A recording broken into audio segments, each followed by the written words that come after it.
This time on the Prop Master, well, we finish it up. Not bad. He's no good to me, dead.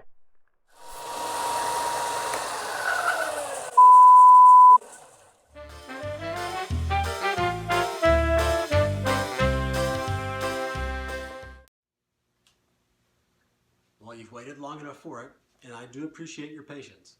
But it's finally here. You get to see the final finished helmet in all of its glory. Well, actually, first you get to see me do a couple things that I should have done, 3 or 4 videos ago. And then we've got to do some weathering on it. But then you get to see the final finished helmet in all of its glory. So let's get to work.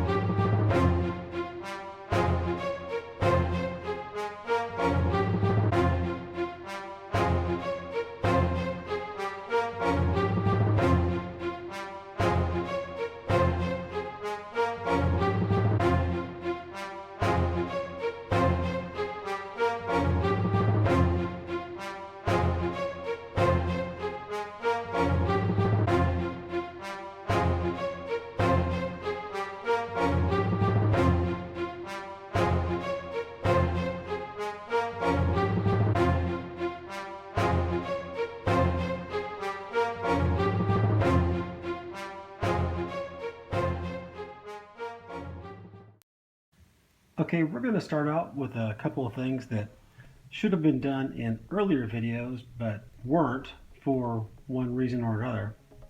There's a few differences on the helmet since the last time you saw it. Mostly I just added quite a bit more of the same paint chips.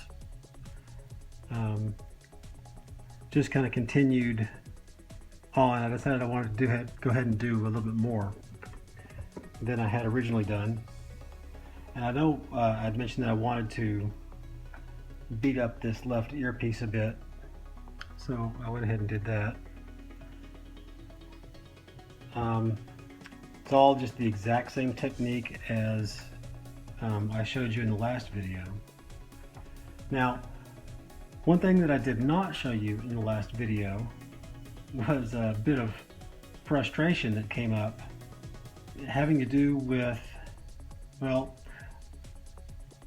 I was working on the right earpiece and trying to figure out exactly what parts were gold and what parts were silver, the end pieces and also the graphics that were on there. So I was looking for extra pictures of the side of the helmet, just trying to find anything that I had not seen before. And I came across this image. Now, I was pretty happy to find it because it's an actual from the movie image, and it shows some really good detail.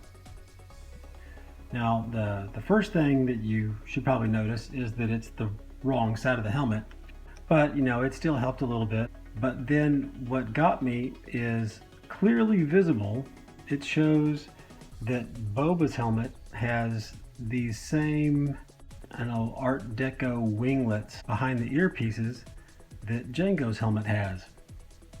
And I've never actually seen that before because they're pretty beat up and they're thin enough that they just don't show up. But here it is, clearly visible. So the first thing we're going to do this time is we're going to add these on. And you're probably asking yourself where they come from. I haven't seen those before. So just have some patience and watch this. Essentially, you're just cutting out a 3/4 inch strip that is 4 3/8 inches long on one side and 4 1/2 inches long on the other. Using something with a right angle, like this piece of paper, mark a line at 90 degrees to the edge of your foam.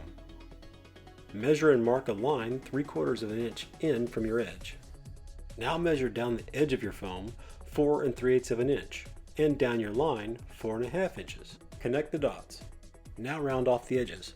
Just eyeball it and cut the piece out.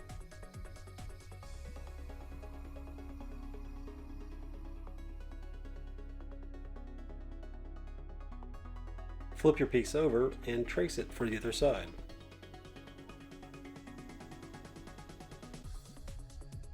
Cut that piece out.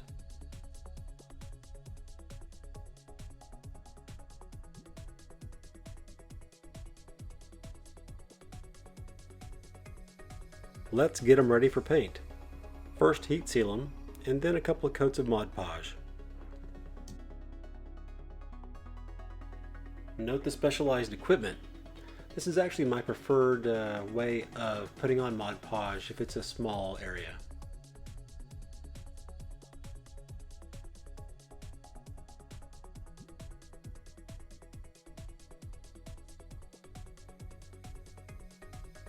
I sometimes lack patience.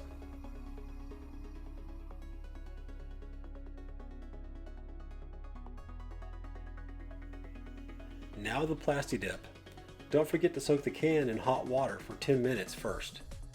The pins are to hold it in place. Sometimes the force of the can can flip the pieces over.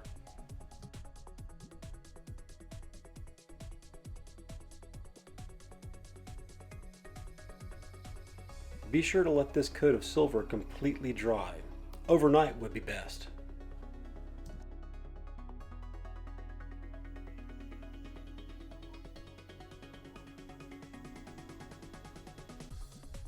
This is some old training toothpaste for toddlers. I just wanted to see if it worked any better than regular toothpaste. It did work quite well, but because it's clear, it can be hard to see the pattern you're trying to make. The next coat should be gray. In this case, it's just the primer I used earlier in the project. The gray dries much faster and should be ready in 30 minutes to an hour. This is just my kids' toothpaste that I borrowed when they weren't looking. It also worked well, but the gel makes it hard to brush on. I think if you're going to use toothpaste, I just go with plain old white toothpaste. Just make sure you can peel off the paint the same day you put the first layer of toothpaste on.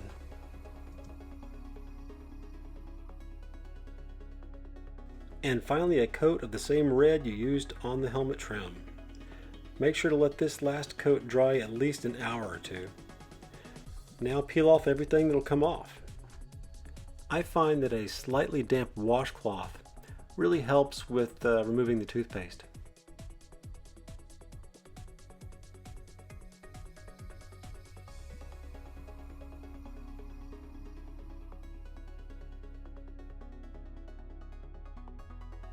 And now you're all caught up. So you know the drill here for gluing things on.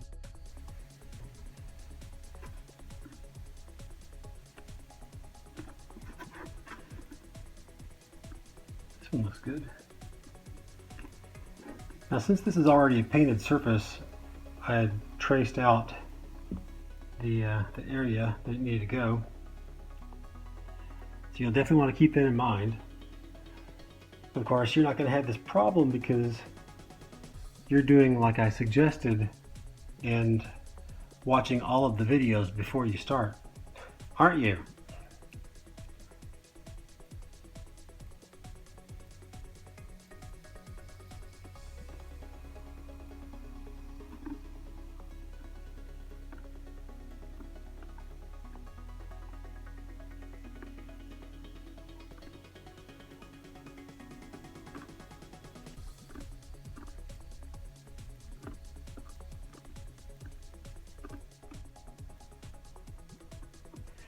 Now I made this out of the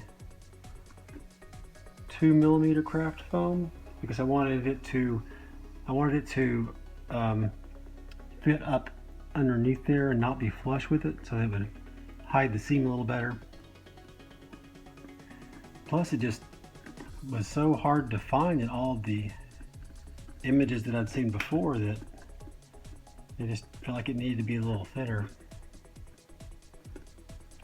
I'll have to do a couple little things there to make it match together, but I think that works. It's a little hard to blend things when you can't really see them yet. Now I'm kind of starting by getting that corner in first. That's the toughest, most important part. And then pushing the edge in.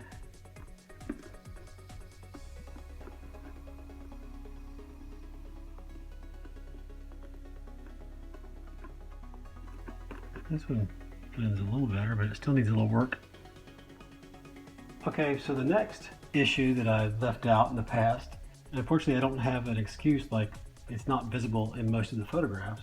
It's very visible, and yet I've managed to forget it both times that I've worked on the Boba Fett helmet. And that's these little arrows. And I think they are originally what was left of the eye motif that was in the first concept art. But now it's just arrows in each direction with red on the right and green on the left. I've just got them drawn on here. I used this template right here, which I'm going to post online, and you can find a link to it down below. Just cut it out and you'll be able to lay it up here just like this, and that'll help you find the right height. And I've got a little centerpiece there that you can line up with the center and just trace that on there. Now there's really a couple ways you can go about doing this.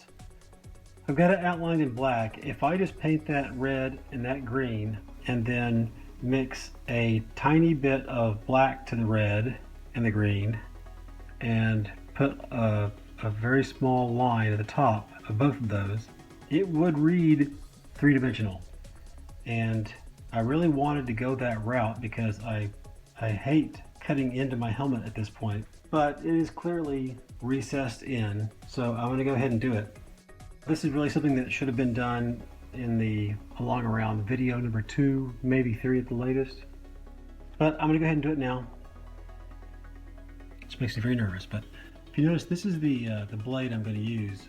I can't remember what number it is, X-Acto blade. We always called them stripper blades because they were the ones that, these are the blades that were used by the people that stripped film together to make plates for printing. They have a very shallow angle, so they cut really well, a lot better than the real sharp pointy ones. And also that allows you to scrape pigment off of film so you can clean up edges and things like that. More importantly for this is it's small enough to fit in here in this size. Here goes nothing. You want to make sure that you're lined up as straight as possible. I want to go straight in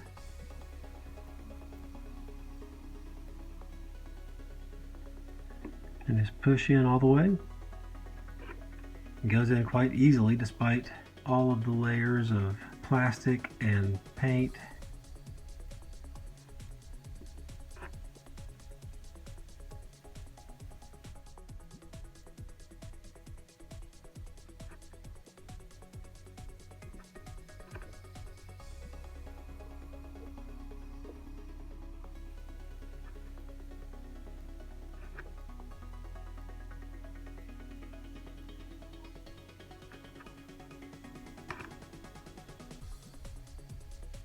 This is the part that gets difficult because there's less and less material actually holding the piece in, so it wants to twist and do bad things. It's really pretty straightforward, but it is kind of nerve-wracking. Now just take your paintbrush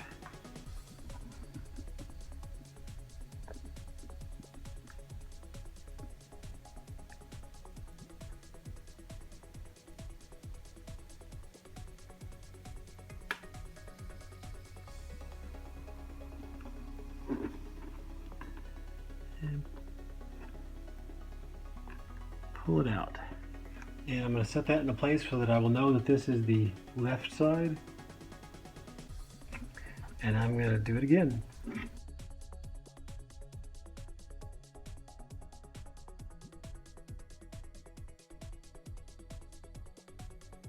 Next, just take a small file, and I want to try and bevel this edge just a little bit.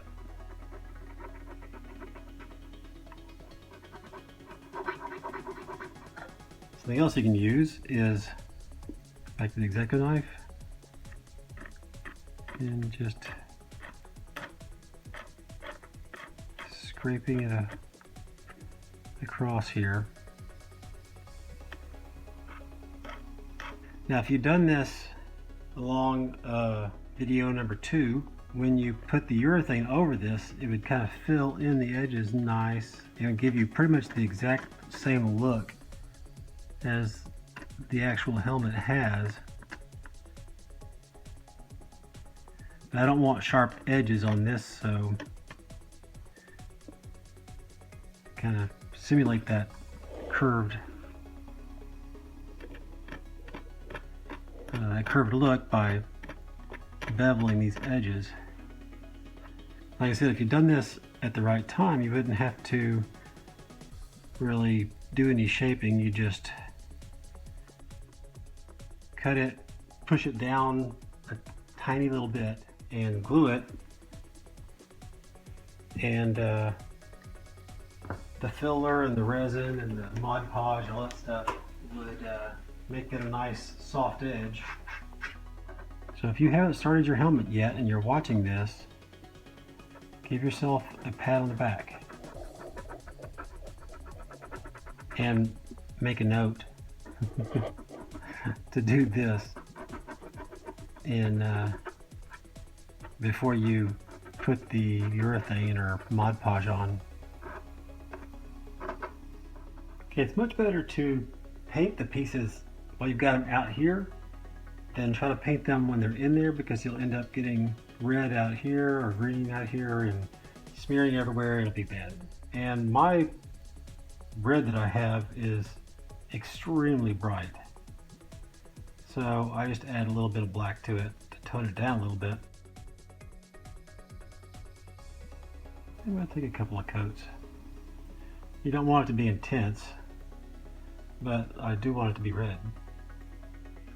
And you could get away with using the same green as the rest of the helmet. In fact, there are definitely some images that it doesn't look like there's any color in there at all, because it just matches the rest of the helmet.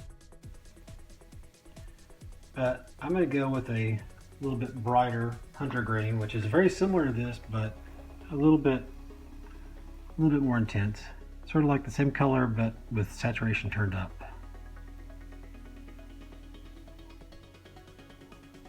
Okay. I'll let those dry, put another coat on it, and we'll be ready to put them in. So both pieces are dried and look good. While I was away, I also painted the edges of that I had beveled here on these holes, I guess. So now it's time to put them in place. Oh, the paint that I used here was the same spray paint as I did the helmet with. I just sprayed it out onto my roller paint tray here.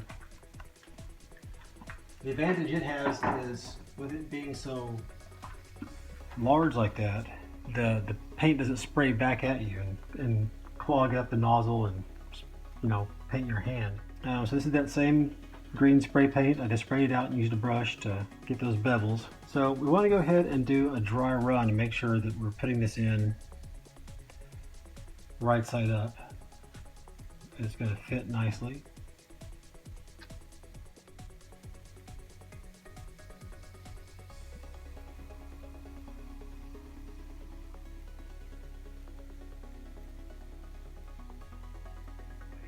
Okay, so I've just got some super glue.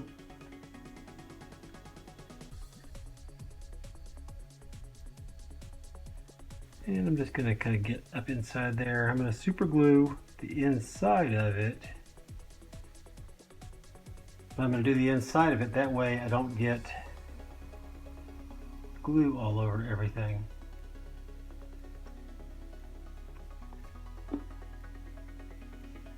And I'm going to use this to just push it in until it is just a tiny bit recessed in. See that?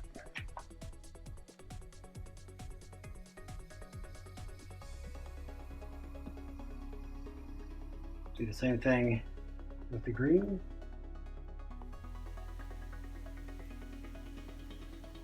Basically, once you see that there's any in there at all, you've got enough. You want to be a little bit gentle here because I have had some of these kind of suddenly pop and go almost all the way out the back. And then they're very difficult to get back in a position. Okay. Once again, it's just slightly recessed.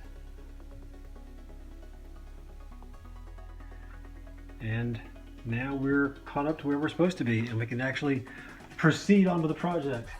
One quick word of caution: when you use the super glue on these pieces here, you don't want to put those in place and then leave your helmet like that, because super glue fumes, when they're confined in a space, will attach themselves to whatever surface they can find. And I guarantee you they would love nothing better than to attach themselves to the back side of your visor and make it frosted, which will ruin your day at this point of the build. So just leave it open after you super glue those in place, and until it dries. So now we're ready to go ahead and do the kill stripes, I guess is what they're called, along the left side of the helmet. Now I've made a template just for that. I was trying to come up with different ways that I could do this without just freehanding it. So I wanted to make it easy for anyone to do it. I came up with a couple of ways. I made a template. You can find a link. It's the same. It'll be together with the template that was for the little arrows. But basically it's like this, and cut that out until it's like this. It's a little bit tedious, and then put some masking tape down, put this down on it, and transfer it to that. Unfortunately, you can't really use this as the mask because of the helmet's compound curves. Paper just can't really do that. Masking tape can conform to that. So I actually have it's just shy of 3 inches wide. If you don't have that, just take your regular masking tape and put several across, overlapping slightly, to get that size. And to remove this, you want to make sure that you peel it up from the top or the bottom. If you go this way, you're going to tear a bunch of these out. So just make sure that you peel it up from the top or bottom carefully. It also helps if you do this on a surface that has a texture on it. That way it doesn't stick quite as securely. I mean, the last thing you'd want to do would be to stick this tape down to a extremely smooth polished wood surface or something to that effect. Starting with the front, you want the 7th stripe to be straight up and down with the left ear, and I left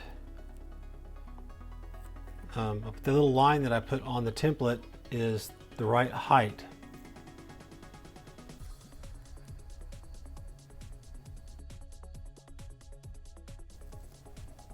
Try to get the bottom first. And you don't even want to know what kind of a nightmare it was trying to get the template to work right. I mean, I thought I could just use the template for the helmet build itself and go from there, but that didn't work worth a darn either.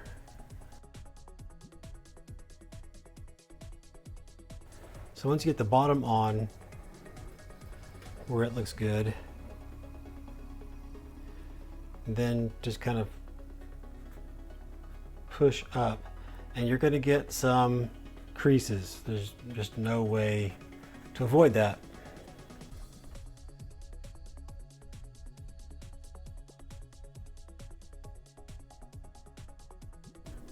try to force it to stay as straight as you can.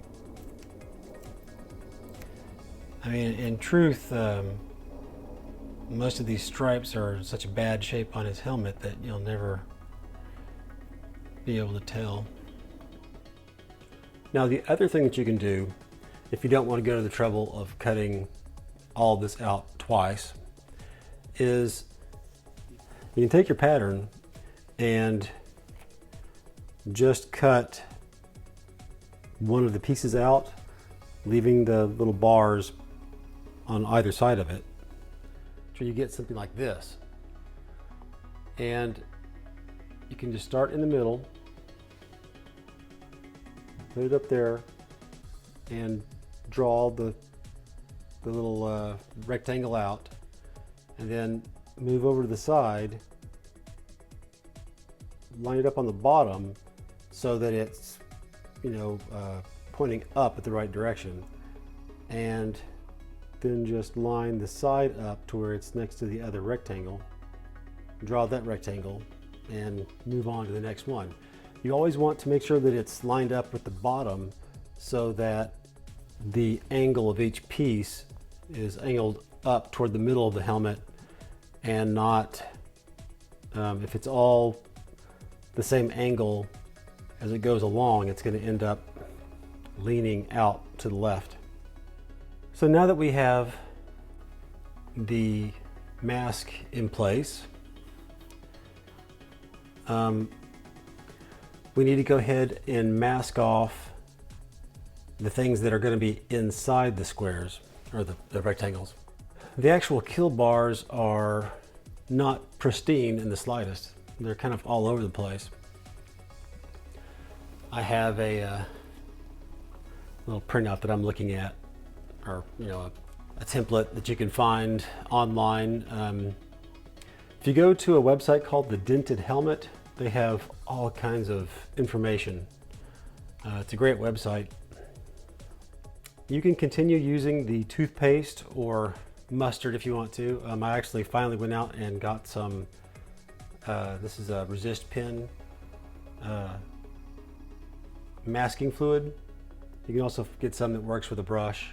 And you're going to want to mask off everything that you don't want, where you don't want the stripe to be. It's the same technique we used to get the silver, the paint flakes. But this time we're going to use it on the kill stripes, the part that you want to flake off, basically. In the center part, it's in pretty good shape. It's just a few little spots here and there. Nothing just sort of random.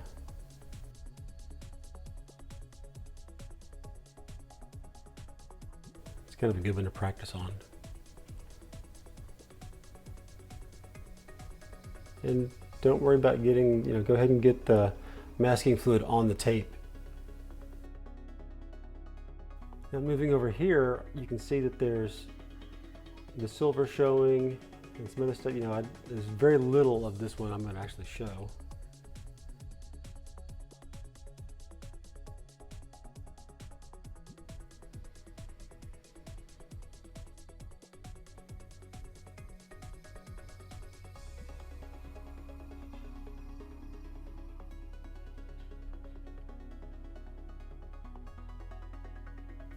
I actually don't have much practice with this. I have more practice with toothpaste.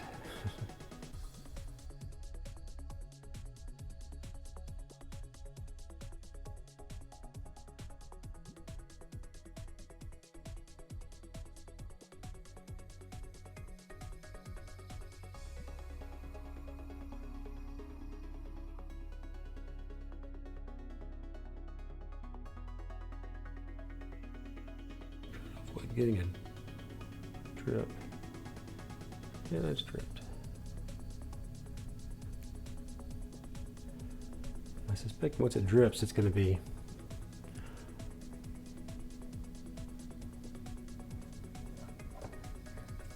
hard to keep it from dripping.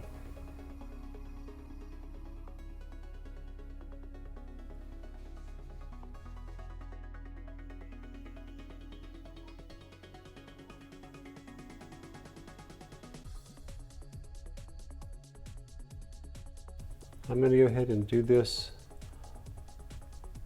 for each one of these. So I'm going to speed things up a little bit.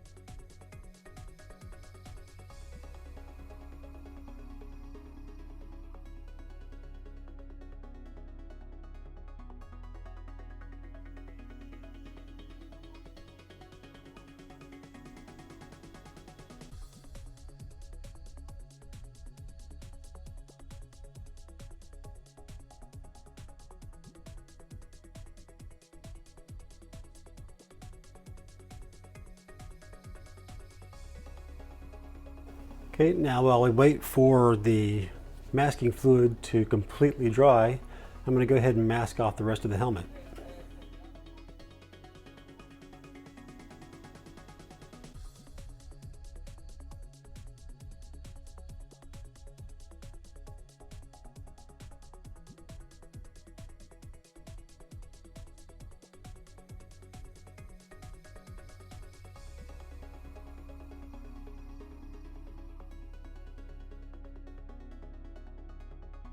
Now that everything's masked off completely and the masking fluid has completely dried, we can go ahead and paint this. Now, needless to say, if you used this little piece here and just drew the little rectangles on there, you're gonna have to go in and paint it by hand, probably with some of these little model paints. That's gonna give you the best choice of colors, and you're not gonna be able to get the transitional blend. But what you can do is mix the colors together as you do each individual rectangle. If you're going to do that, I would probably say start out with 100% yellow here and 100% of your red or orange down here, and then just mix small amounts back and forth as you move toward the middle. But as we're doing this, we're going to use spray paint. So the first thing I'm going to do is I'm going to go on with the basic white spray paint. Doesn't matter what kind. This one actually says that it's a all-purpose white spray paint. It's just a little bit dark, so I wanted to bring that color up.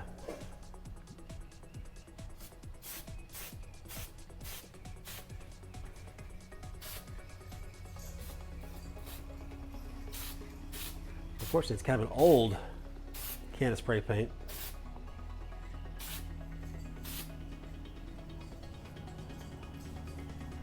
And I'll let that dry and put on another coat. Time for the yellow. I've chosen this Bauhaus Gold. It's just a warm yellow, basically, you know, a reddish yellow. We're mostly interested in the front half of them. And because some of these globs of the masking fluid are fairly three-dimensional, you want to make sure you kind of hit it from multiple directions.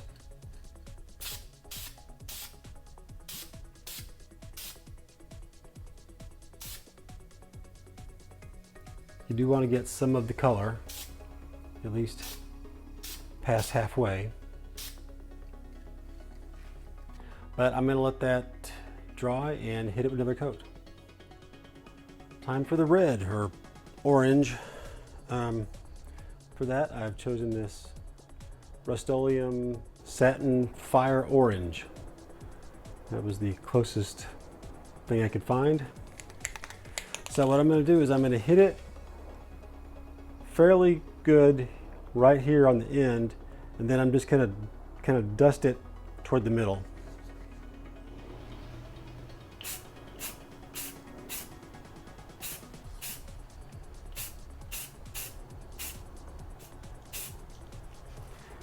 Try to push it harder than I just did.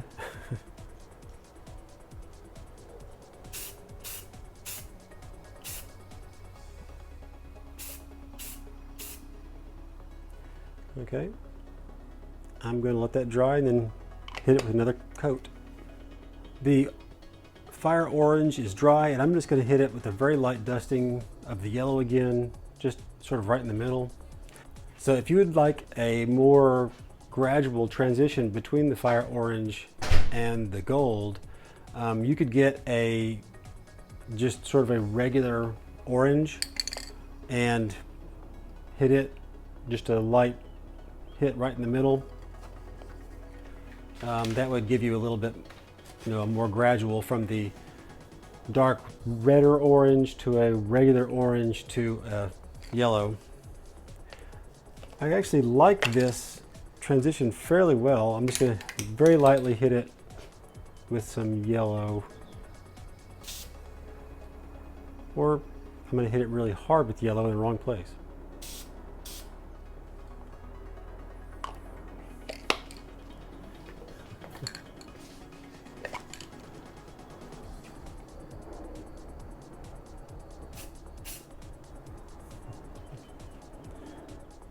All right, I'm happy with that. I'm gonna let that dry, and unfortunately, I would normally just hit it real quick with the hairdryer and pull the paper off real quick, but since I put the masking fluid on top of the tape, I don't want to pull that off yet, so I'm gonna go ahead and let this completely dry for at least an hour, and then I'll pull everything off.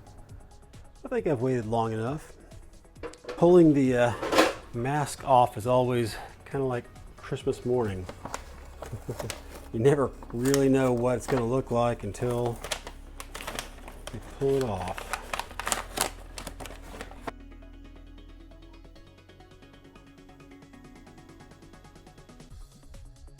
I didn't put anything down this time, so now I have a multicolored mat.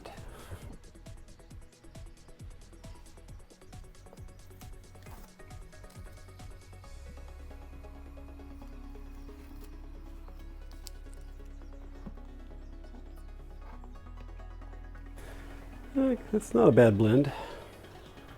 I can live with that.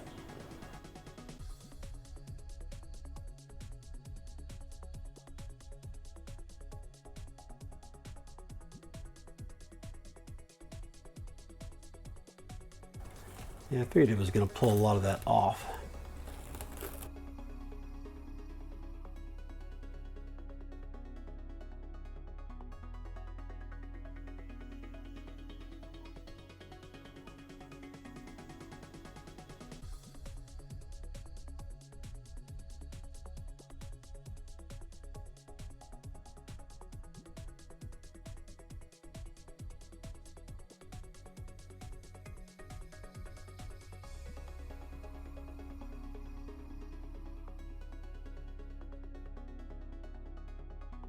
This does make a really nice effect.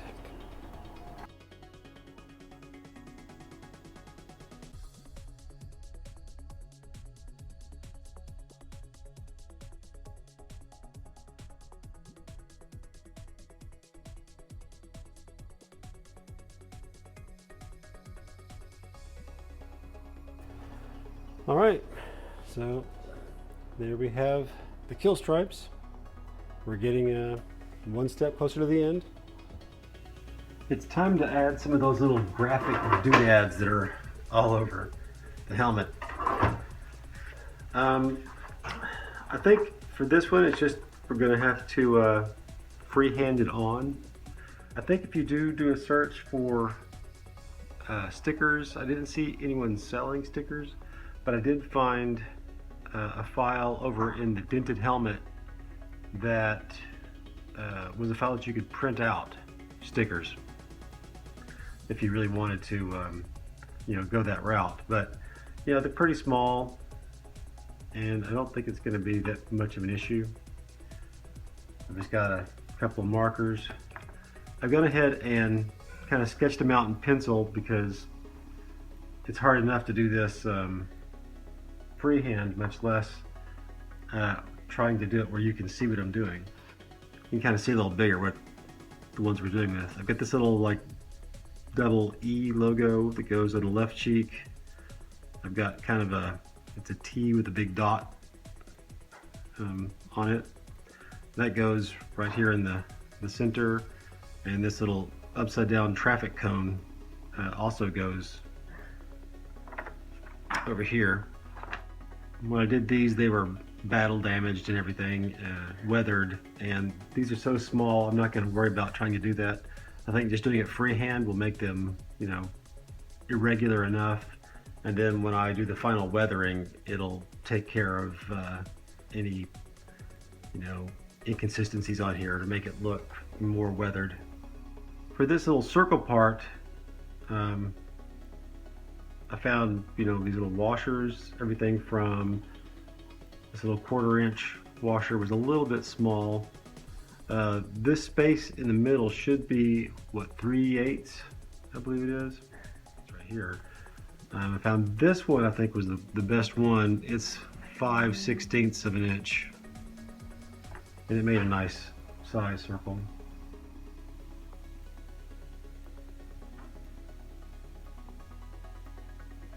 I was afraid that this wasn't going to want to mark.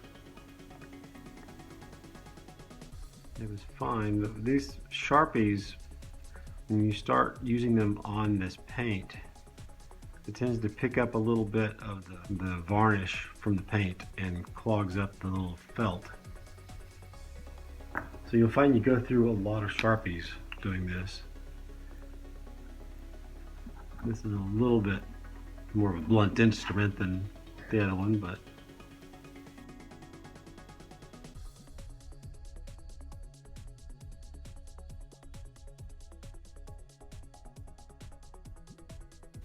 and all these graphics are beat up enough that if you're a little bit off, it's going to be fine.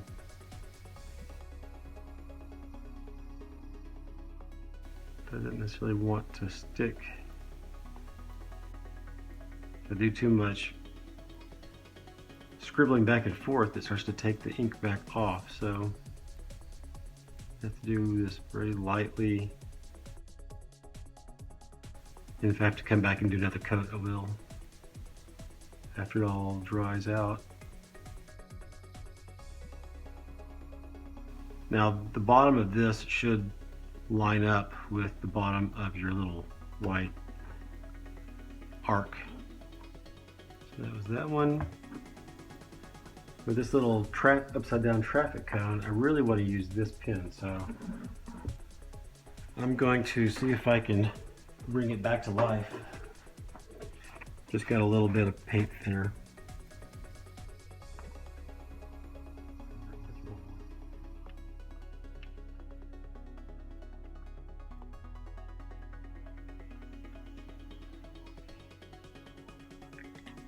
Okay, that seems to be better. Do this where you can see, and I can see at the same time. I accidentally unplugged my microphone there.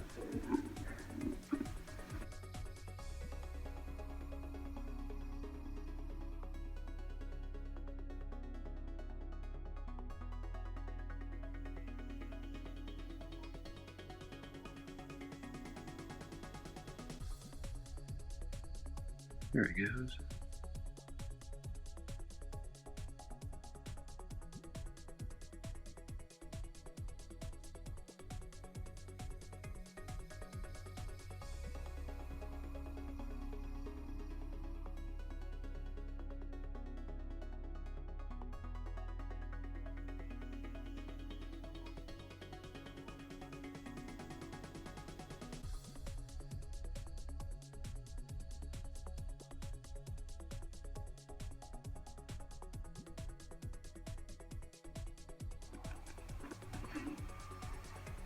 And last, this little double E logo here.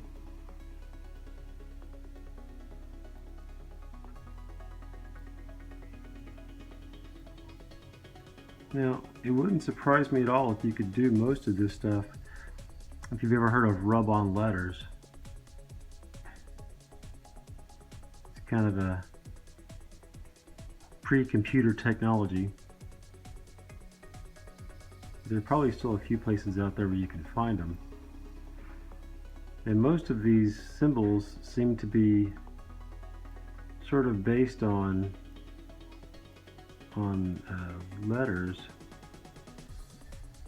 For instance, T obviously, and if you just find the right interior, like make an O and then fill it in. That could easily be an A with a D, a capital D superimposed on the back of it.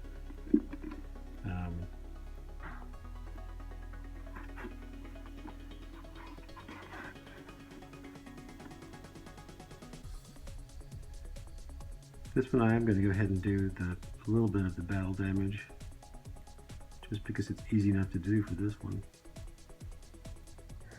That was working, then it decided not to anymore.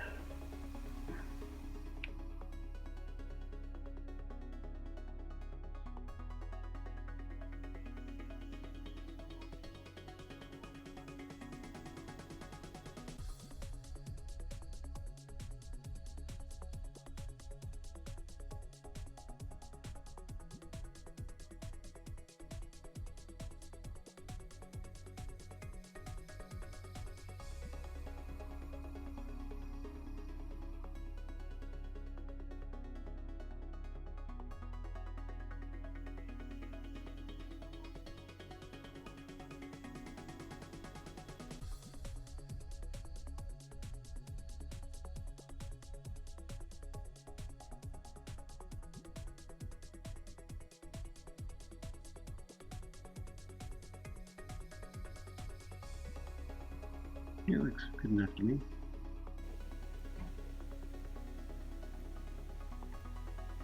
After that completely dries, I'll go in and clean off all of the pencil lead real good. But that's it for the graphics. I'm still impressed with how well the kill stripes turned out. We're getting down to just the last couple of stages where we need to go ahead and give it a basic age and weathering, which it has a lot already, so we just need to do a little rudimentary stuff. Oh, you know what? There's more graphics to do. I forgot about these little stripes.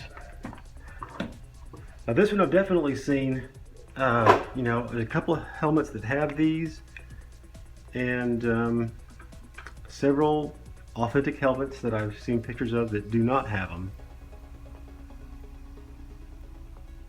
But there's 10 of them lined up across. They're not even evenly spaced necessarily, and they're definitely not all the same length because of the, you know, scratches and things. So I'm just going to kind of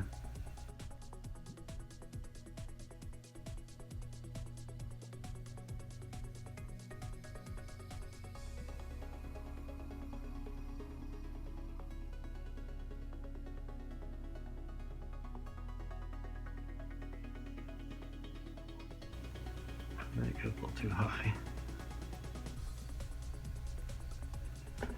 and too low at the same time. Let's see if I can.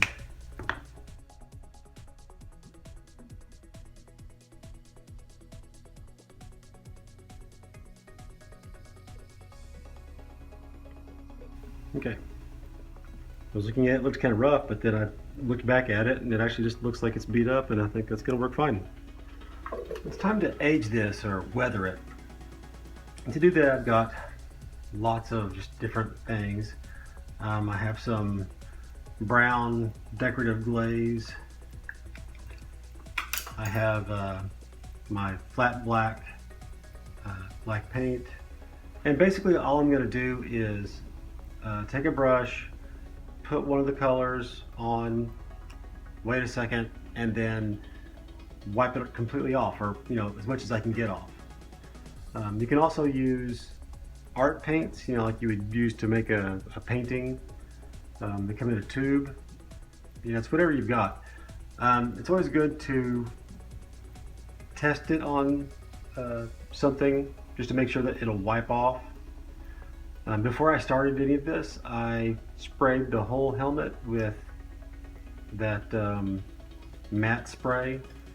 I just want to dull it down a little bit. I want later on when I start coming back over with my silver paint, I want it to look like fresh scratches. Even if it goes over the existing paint flake, I want it to look like it's a little bit fresher or deeper scratch.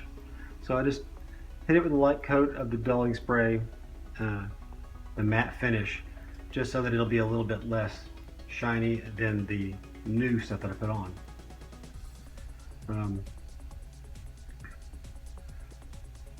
So also, this is not a time for your good brushes. This is one time where a $20 red sable paintbrush is more of a hindrance than a help. You want the cheapest, acid brushes, really old paint brushes that have been, way past their prime, and are a little stiff and jagged. Talking like 10 brushes for $1 kind of brushes. You're just going to pick a spot and got the brown, and you just want to, I'm putting dirt and mud. Gonna dab it on there, and then wipe off as much as you can. Hope I didn't do that all off camera.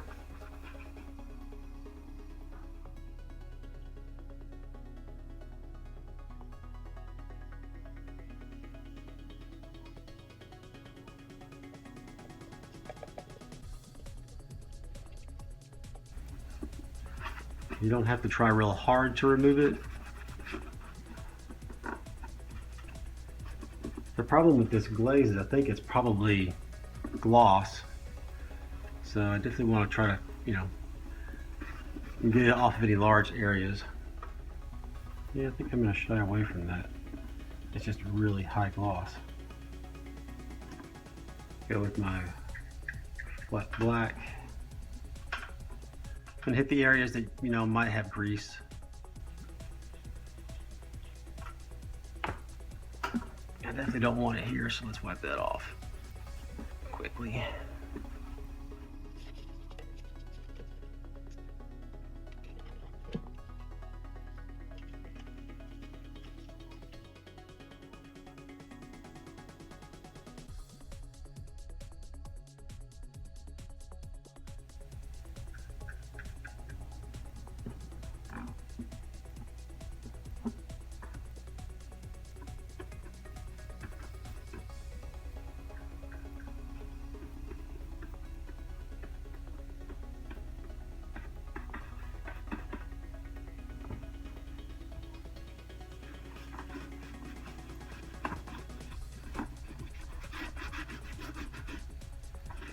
And that's basically the procedure for the whole, not the whole helmet. You don't necessarily want to do that all over the helmet, but in places like where there's little corners, and I would think that the air filter would naturally draw in, more dirt and stuff. So I'll hit that.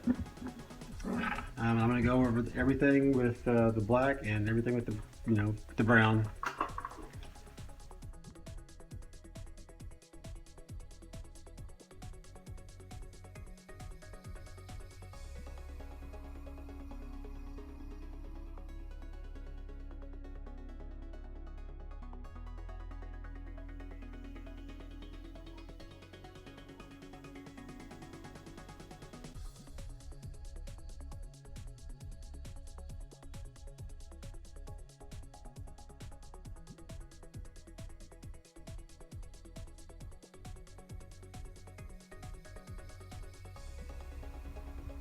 There was one other technique that you probably saw me use on there, and that was a dry brush technique where you just get a little bit of paint on your brush, wipe 99% of it off in this case, and then just kind of stick it just where I actually want it to be.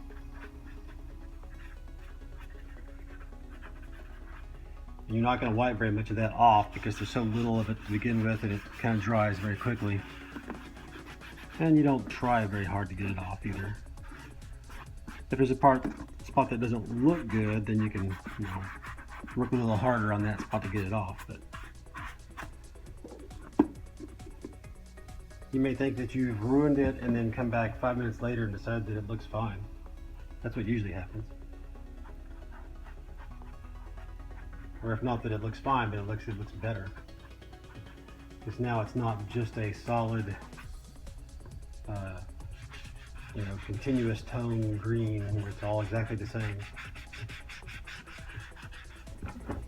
Works particularly nice in areas with that silver where it just looks like there's some mud or grease or something just kind of caked in there. This can be very nerve-wracking, or it can be a lot of fun. It kind of depends on your mindset. That looks pretty good. There is one last little addition to the helmet that needs to be done, and that is this little communication button or microphone or whatever this little dot is down here. In order to get that little disc for that microphone communication button or whatever exactly it is, you just need to cut a little plug out of this 5mm foam, and there's definitely lots of ways. You can, simple as drawing a circle on here and cutting it out with a pair of scissors. The easiest, and ones you see all the time, I guess it's the easiest, is to just take a rod of some kind, and I've just sharpened the edge of this on my belt sander. But what's really good is if you get some copper tubes and brass tubes in the plumbing and electronic sections. The brass tubes especially come in lots of different sizes that are all, sort of small like this. If you want larger sizes, then the copper tubes are probably going to be a better choice. And the great thing about brass and copper especially is that you can just take your X-Acto knife, not this one so much, but a standard X-Acto knife, and put it in there and just sharpen it by hand using the X-Acto blade. Another choice is I just found this when I was looking for small circles to draw the graphic on the helmet. It's just a little flange from the plumbing department, I suppose. It's tapered, so you can use that to punch a hole as well. And to do that, either way, just take your rod, put it where you want it, push down and turn. And of course I picked a spot that you can't see. So, and just push down and turn it.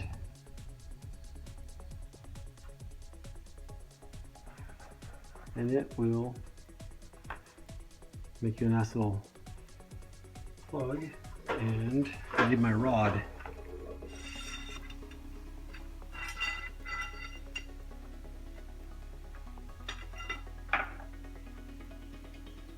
You can get little tubes in, all kinds of different diameters. You may even have a few dozen around your house. So it gives you a nice little disc. Same thing using this. I haven't sharpened it, so it's probably going to be a little bit more difficult.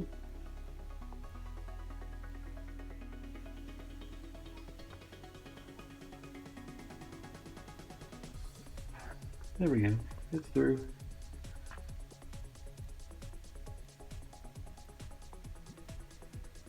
And then a little slightly smaller, doesn't look at it. The other thing you can do is just pay attention to what's around you. This is just a typical little greebly that they stuck on the helmet. I have a few of these extra little, it's just a valve stem cap for the tires of my car. And it's got these nice little ridges around it, which is kind of nice. It's a little bit bigger still than the other two, so I haven't decided if I actually want to use that or not, but I'm tempted. So all you have to do now is paint these with the aluminum paint. Hit it with the heat gun first, and then hit it with some aluminum paint, and it'll be ready to glue on. Okay, well I've got them painted, and this was the one that we cut out, and you know, sometimes when they heat up they kind of change shape a little bit. This one got very tall and very small diameter. So I decided I didn't like the way that just kind of stuck out like that, so I did the same thing with the 2mm craft foam, and I think this turned out a lot better. That's the orientation there. And that's essentially what it looks like on the helmet. I think on the actual one, the top hole's bigger, but I don't have anything to punch a bigger hole, so I think that's good enough. In the end, what I finally actually decided to do was go with the valve stem cap. I just like the little ridges on there a little better, and it's not actually glued on. I was able to use this thing to sort of cut a little bit of a core out of it, and it's just slides into place. Now I almost did was go with this mounted all the way flush, just sticking up a little bit, and then having this dropped into it, which I thought looked pretty good, although a little big. But you know, whatever you want to do. There's also once again, I heard about it. I haven't actually found it, but if you do a search on online for it, or if you went to the dented helmet, I'm sure they would have a link to it. There's somebody that actually makes those little things out of aluminum that, you know, look really good. So you definitely want to do this part during this stage. You don't want to do this before you start painting it and everything, because you want it to, you know, look like it's attached to the helmet and not molded out of it. Now ideally you probably want to do it before you start weathering it, because it needs to have some weather on it as well. So I did forget about it, but I wouldn't have done it earlier in the process. So put it on and then start your weathering process. Now we can continue on with the weathering. You want to get your old beat up brushes out again. And we're going to use that dry brush technique a little bit differently this time. What I'm going to do is I'm going to take one of these acid brushes, take some of the aluminum paint, get most of it off, and then just come to one of your edges and just kind of pick a direction and kind of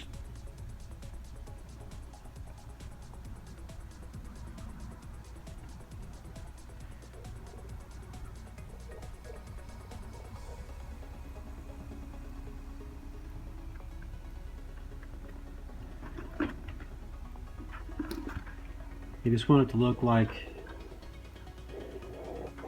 you know, some of the edges have been dinged up, and especially, you know, most of the edges on this helmet are going to be dinged up.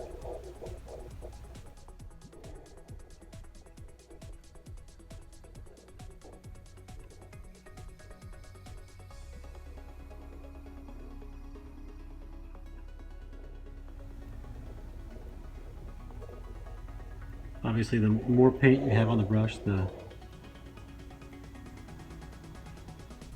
worse the scratches are going to be.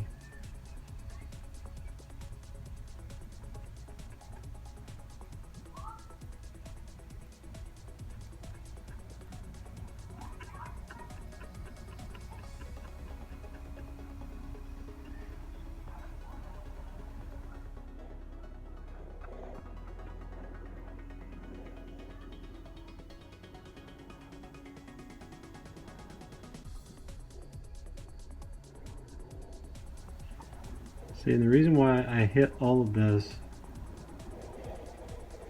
other places with the dulling spray, or the the matte spray, was so I could go back and make it look like they were fresh scratches actually on that area as well.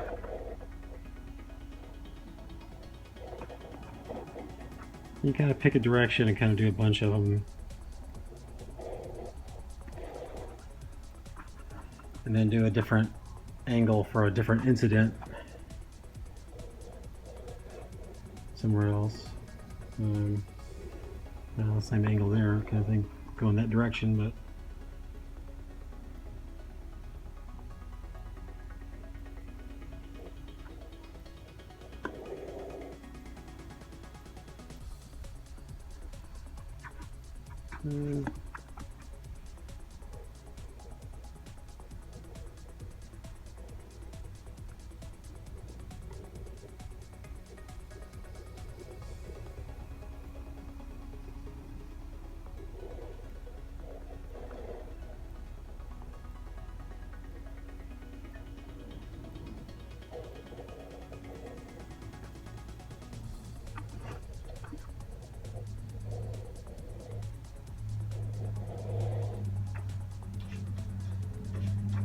a little too much paint on there.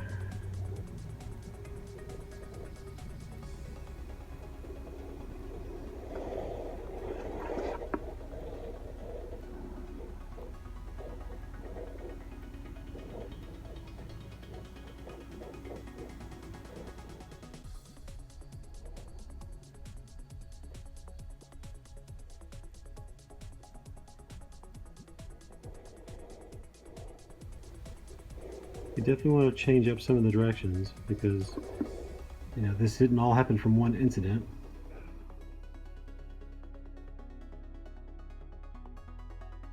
Let's go with across here.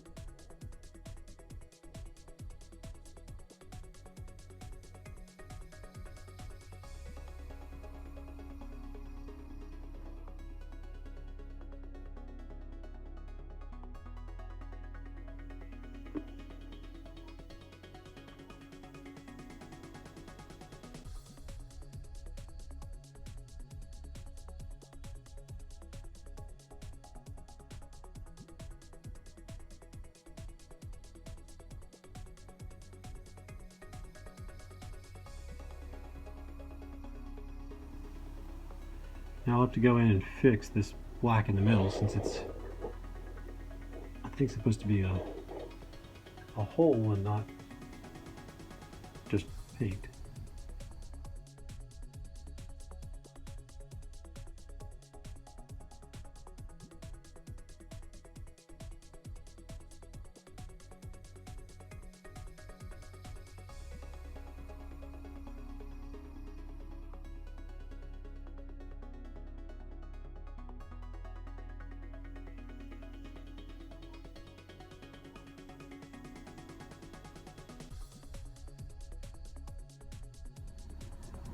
In this area, I definitely want to do just little bitty scratches. Still haven't decided from the pictures whether or not this is gold or silver underneath. It seems to go back and forth on the same pieces even.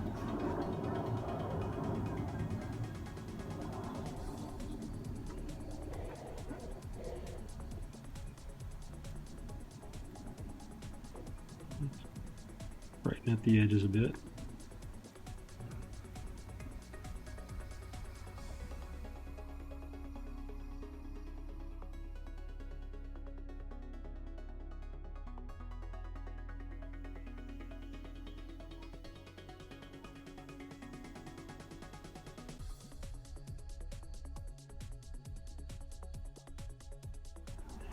Here's an area where I definitely want to get, it looks like where the rangefinder comes down rubs a little bit.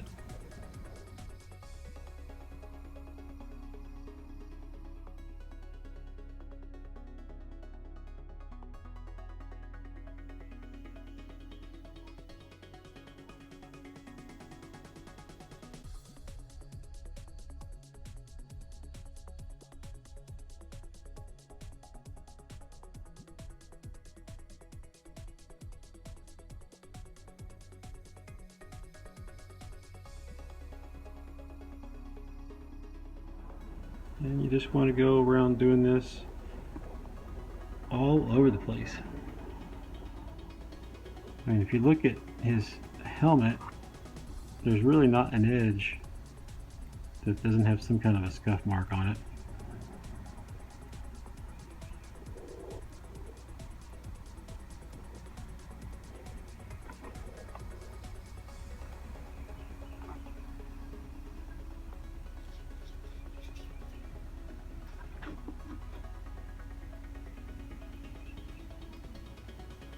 And if you really hate something you did, you can always, clean it up and do it again. It's just paint.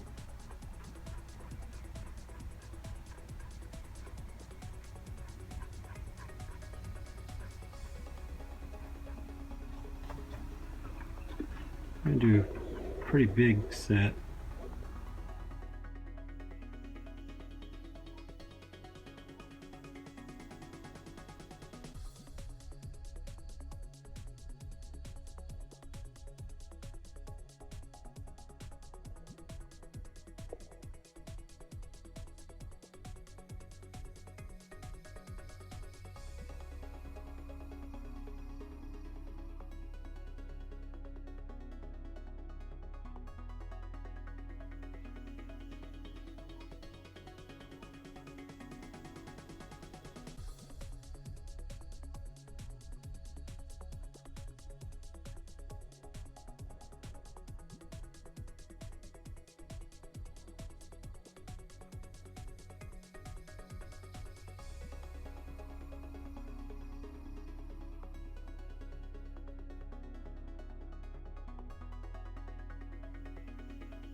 Okay, now I'm going to change colors. Okay, I've got some new paint. I couldn't find any kind of gold or brass brush on paint, so I just used some spray paint.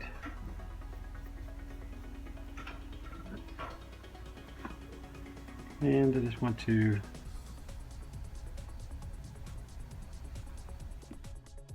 actually on camera here. Seems to be the question of the day.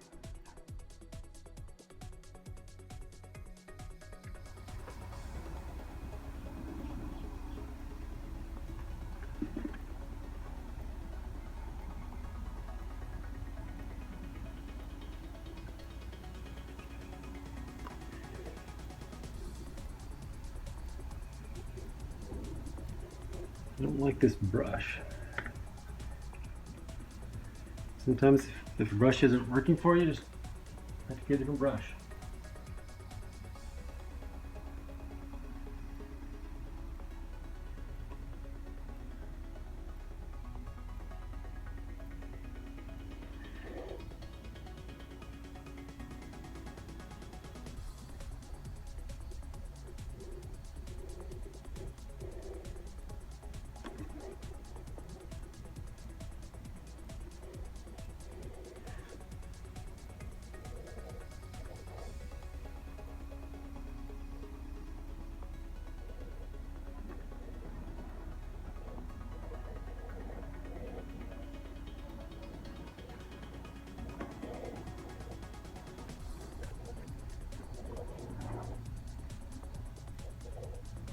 It really helps to go in the same direction when you're doing this. If you go back and forth, this kind of a thing, sometimes you get some weird curves. It just looks more like you're doodling on it or something.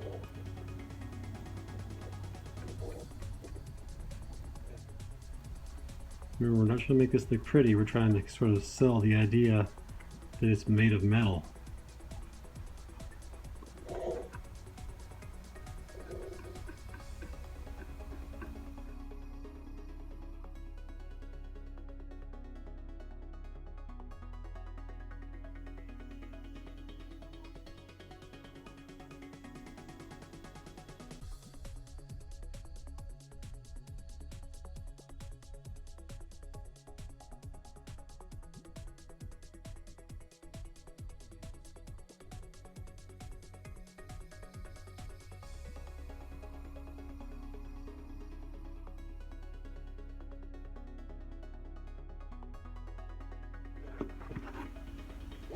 Okay, now for the other side.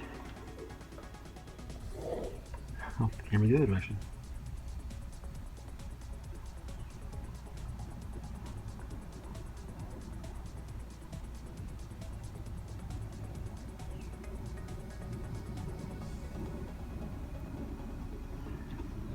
And help confuse everybody as to whether or not this is a brass-looking metal or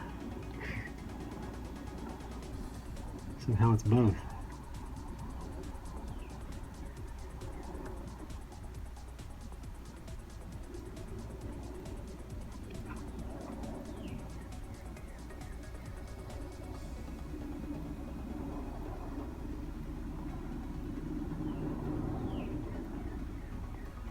It's electroplated.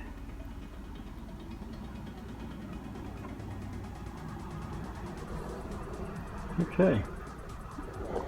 I think that is it for weathering and scratching up. And we just have a couple of very minor things to do and we're done. I can't believe it. At this point, we are finally ready to put the tint on the visor. Now, I've just got a small piece that I've cut off of the roll that I bought at Home Depot. Unfortunately, I'm not aware of any place where you can just buy small amounts of this. It still wasn't particularly expensive. It's just that you have to buy, I think, 6 feet of it or something, maybe even more. And you know, that's just kind of a lot for our needs anyway. This just a regular window tint. They have different kinds, different shades. You can get the reflective, mirrored reflective if you wanted to.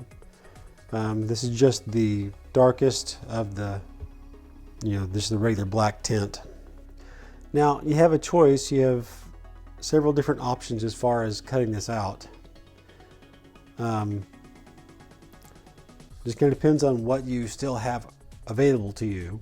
You can use this inside piece from the pattern when you cut out the mandibles or the outside part of the, this outside piece right here. When you cut that part out for the template, here is the actual piece of foam that was cut out. And if you don't still have that either, there's always the masking tape that you've had on the helmet this whole time. Just be careful when you're removing it so that you don't take it apart, and you'll have the perfect pattern. If you do use this though, I would flip this around so that it had the the backing side up, so that you don't worry about getting the sticky, any kind of goo or anything on the film itself from the tape. I just have it stuck down with these little pins so that it's easier to deal with. The reason why I wouldn't just flip this over is then the tint would be on the wrong side, and there's a good chance that this isn't 100% symmetrical. I'm going to use this little foam piece just because it'll be easier. Whatever you pick, just make sure to go ahead and place it on the helmet just to make sure that it is actually going to fit perfectly. And this does, so I'm going to go ahead and use it for my template. Put that so you can see what I'm doing.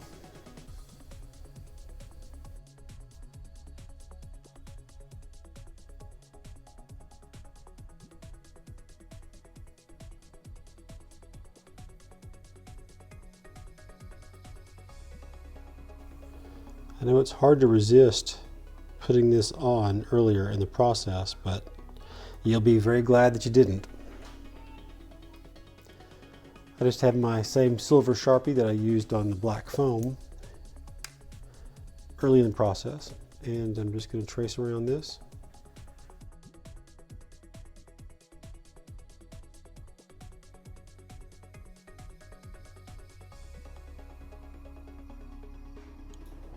Okay, now that I have that outlined, I'm not worried about the tiny little holes that these pins are making.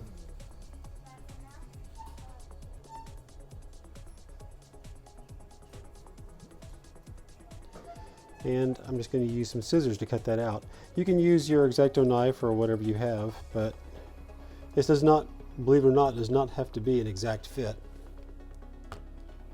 Okay, so I'm just going to cut this out with my scissors. Just make sure you cut just on the inside of the outline. Okay, now I have the tint cut out. I just have a couple of towels folded and laying down here to hold the helmet securely. You can see that this is going to fit just fine. You have this stuff right here, or some variation of this that's going to come with your tint, probably in a smaller bottle. And you're just going to spray this onto the visor, and then peel the backing off of the tint. I'm going to spray that as well.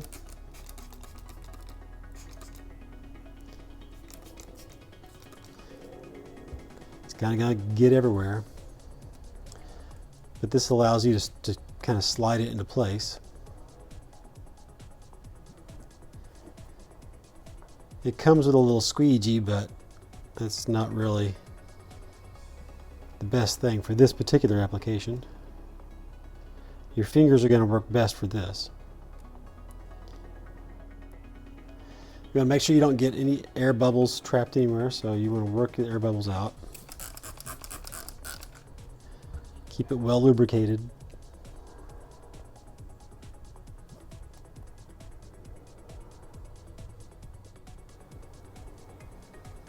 Okay, just make sure that it's completely smooth,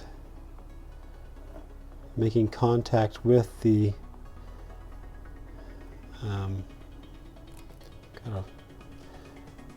if there's any dust or anything, you'll be able to find it when the film's on there. You'll get this big pimple. And at this stage, it's just a lot easier to peel it up and find that little piece of dust or sand or whatever it is and clean it out of there.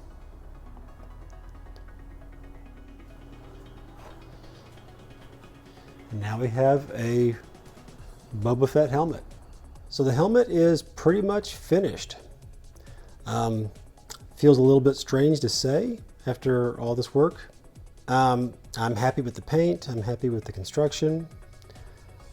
I will say the helmet itself has shrunk ever so slightly to the point that it's comfortable when I have it on, but it is not the easiest thing to put on and take off right now.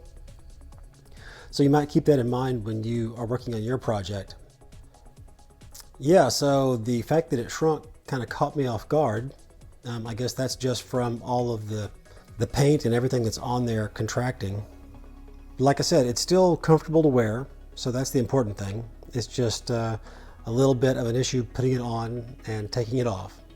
There is one last thing. It's definitely not canon, but this is Boba Fett's helmet, and it's not supposed to just, keep you safe from getting hit in the head or shot. He's supposed to be able to be protected by gas and high altitude and being in the water or, short periods of time in the vacuum of space. And none of that is possible with an open helmet, that's just open on the bottom. That's always kind of bothered me. Also don't like the way it looks when you can see up into the helmet. Now I know that there's always the balaclava and that kind of stuff that goes on under the helmet, but it's still just kind of open down there. So I came up with this. I made this out of an old turtleneck that I had.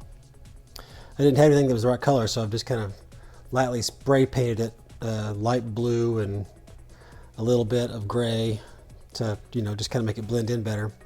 And the idea with this is flexible. You put this on first, and then you put the helmet on, and then you can pull this up, and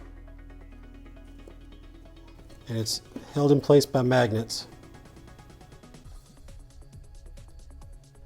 And now it's sealed up on the bottom, and it does not fog up the helmet.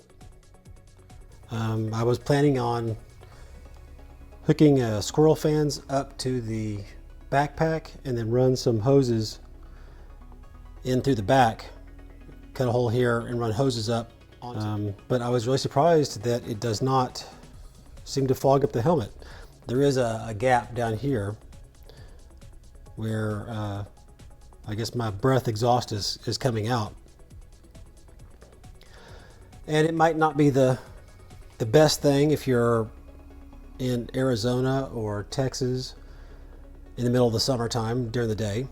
Of course, I think the fans, I'm going to go ahead and do the fans anyway, and I think that'll help. Yeah, I just think it looks a lot better like that, especially when it's on. It always seemed, you know, odd to see the bottom of someone's jaw moving up and down when they're talking. It looks a little bit ratty actually, but that's because my original idea was to use barge cement and glue Velcro all around the outside, and it worked fine. But when you actually try to put it inside the helmet, the thickness of the Velcro was enough that it would no longer fit in the helmet very well. I would have had to cut a piece out or something so that it would be smaller. The circumference would be less. And when I pulled that off, it left some kind of a reaction between the barge cement and the original glue from the Velcro. It just made a real gooey surface. I put it out in the sun for a couple of hours to see if that would, you know, just dry it up, and it wouldn't. So basically I just took paper towels and you know, would push it on there and then pull off what I could. So it's got kind of a fuzzy edge here now. But, you know, it still works fine. I think I'll probably go ahead and do a standalone video of just making one of these. I'll make one for my son's Jango Fett helmet. I don't think I'm going to use a turtleneck in that case. I think I'm going to use a mock turtleneck.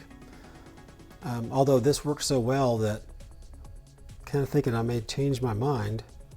But we'll see how the mock turtleneck works.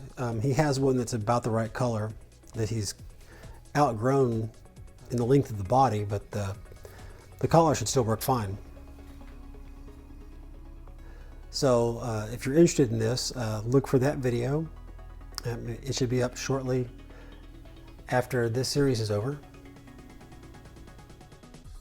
Well, congratulations. You've reached the end of some 9 hours of not particularly exciting video. But now you should be ready to build your own Boba Fett helmet. And now that the helmet is finished, I have to say that I'm exceedingly happy with the results. I think making this series has pushed me to do more and have higher standards for what I want out of the finished product. I mean, I expected it to look good, but it turned out so much nicer than I had originally hoped. Now, that's not to say that I wouldn't change any of the ways that I did things. In fact, I'm already making some of the corrections to the templates that go along with the series. I'm adding the winglets behind the ears, and I'm changing the front of the helmet so that the mandible trim will cover the edge of the upper cheeks. Apart from that, I would change the procedure for the urethane and helmet assembly. You can watch the Sabine helmet build to see that. I also think I would make the second layer of the ears twice as thick so they stick out more, and on the right side I would break that one into two parts. I noticed in some of the new images that I found that it looks like the right ear is two separate parts. I think I'd keep the first layer as one solid piece, but the second layer, I'd break that one into two parts. Lastly, I would taper in the sides of the back quarter of the rangefinder. Also looking at some other pictures, I noticed that it does taper in toward where the arm attaches to it. So you can think about those changes when you're doing your project. Beyond that, I really hope this has been helpful to you.